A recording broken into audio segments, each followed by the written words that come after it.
Қайырлы күн баршаларыңызға, қалайсыздар? Бүгін енді сіздерге палау жасап көрсетейін деп жатырмын.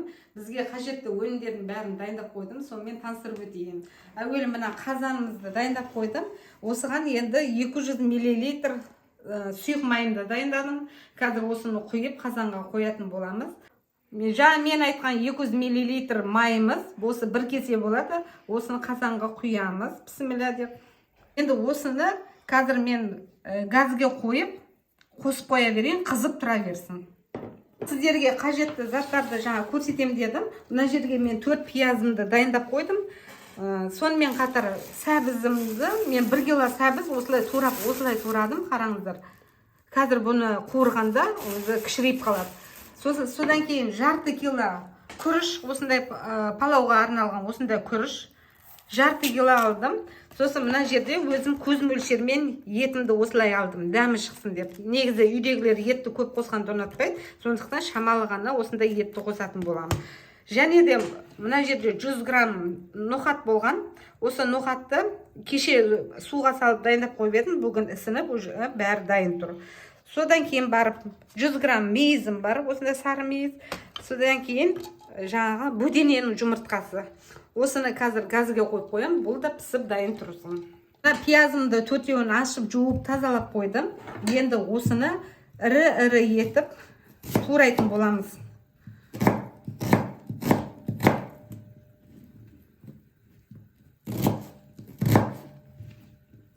Міне достар, турап дайындап қойдым, ірі қылып. Енді қазір осыны қазанға салып қуырамыз. Қазанымыз қызсын, соны күтіп отырмын мен. Ал достар, майымыз қызды. Енді бісміллә деп жаймен деп шашыратпай салайын. Енді осыны әбден қуырамыз. Пиязы негізі көп болған дұрыс, осы неге палауға. Пиязды неғұрлым сап-сары қылып қуырған сайын, жаңағы неміз палауымыз сап-сары болып шығады. Осылай бетін ашып қойып, әбден пиязын өлтіріп аламыз.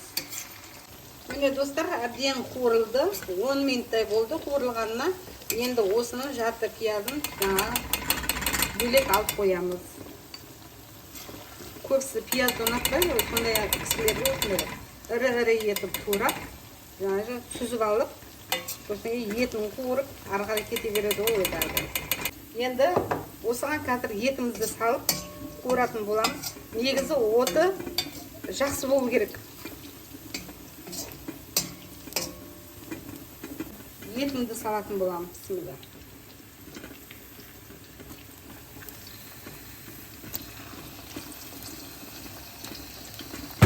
Енді осыны тағы да 10 минут қайнатамыз, қуырамыз етімізді. Қалған кішкене жуамен пиязбен осы немізді етімізді қуырамыз. Бетін ашық етіп, осылай етімізден қалған пиязымызды қуыратын боламыз.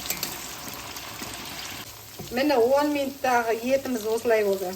Әдемі қызыл болды. Енді осыған қазір сәбізімізді саламыз. Содан кейін тағы да 10 минуттай қуырамыз. Сосын суын құйып, күрішімізді салып, палауымызды басатын боламыз. Ал енді бісміллә деп сәбізімізді салайық.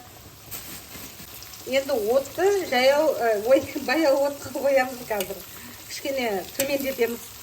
Мына әбден несі жаңа сәбізі сөлі шығуы керек сәбіздің. Араластырып, жайға қойып, содан кейін барып, қазанның қақпағын жауып қоямыз.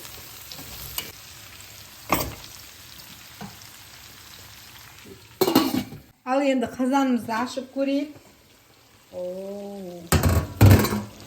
Міне сәбізіміз міне қуырылып жатыр.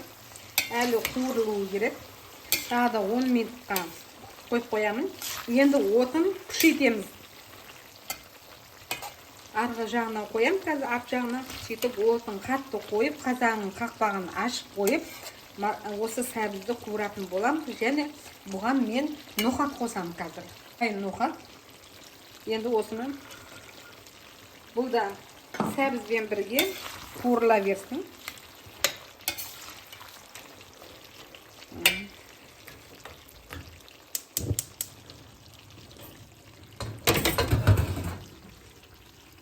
aralashtirib birga qovurатын bo'lamiz. Tағы da 10 minut qovuramыз. So'sin suvini quyib, turishini salib, жаңа palovimizni sәнін келтіретін боламыз.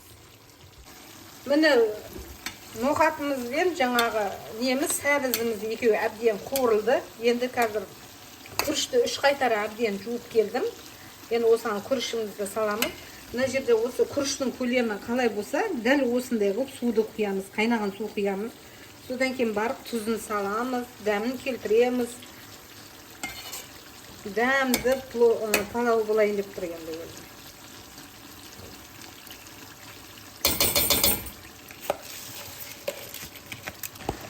Палаудың оты жақсы болу керек. Оты жақсы болса, палау күшті шығатын болады. Енді қазір осыны тағы да бір 2 минут су құймай осылай қуырып аламыз. Әбден араластырып.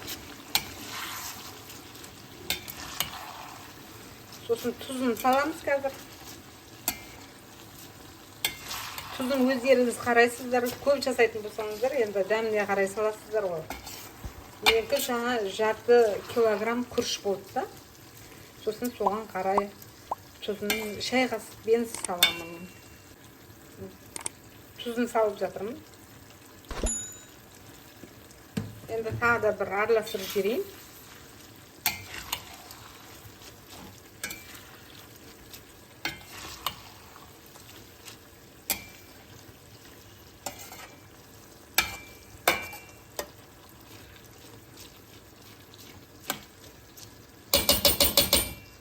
Тұзын салдық, бәрін салдық.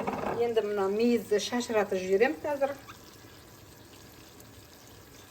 Одан кейін барып, кішкене қайнаған су құйып, жай отта, баяу отта бұқтырып пісіретін боламыз. Жаңа күріштің көлемі қандай болды, су да сондай болу керек. Қазір мені құяйын деп жатырмын. Бұл қайнаған су, дайын тұрған су. Құйып алып келдім. Енді қазір астына қарай тағы да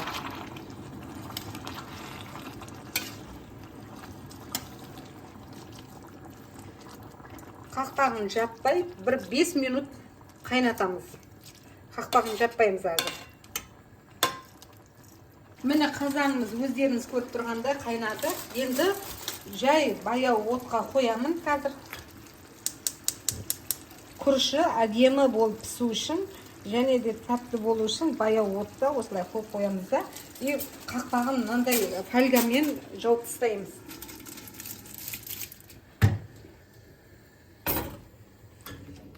Енді осы 20 минут тағы тұрады. Міне пловымыз дайын. Енді қазір ашатын боламыз. Бісміллә деп ашайық.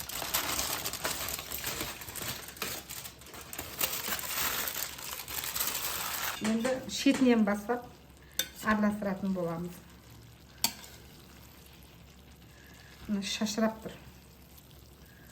Плов деген. Міне енді ыдысымызға салдық, етімізді бетіне қойдық. Енді мына жерде пиязымыз бар, көк пиязымен кішкене укропты дайындап қойғам. Осыны бетіне сеуіп шығамыз. Қазір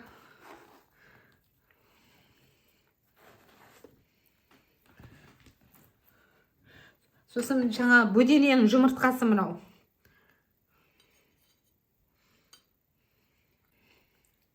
Енді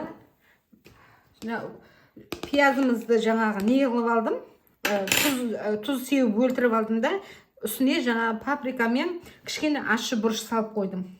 Енді осылай жаңағы тәбетті ашу үшін. Енді дәл қазір помидор, огурцы қазір қымбат уақытты ғой енді. Одан кейін осындай тәбетті ашсын деп осылай пиязды турап дайындап қойдым. Енді қазір енді кішкене қара бұрыш бар. Соны сеуіп жіберем. Міне пловымыз дайын.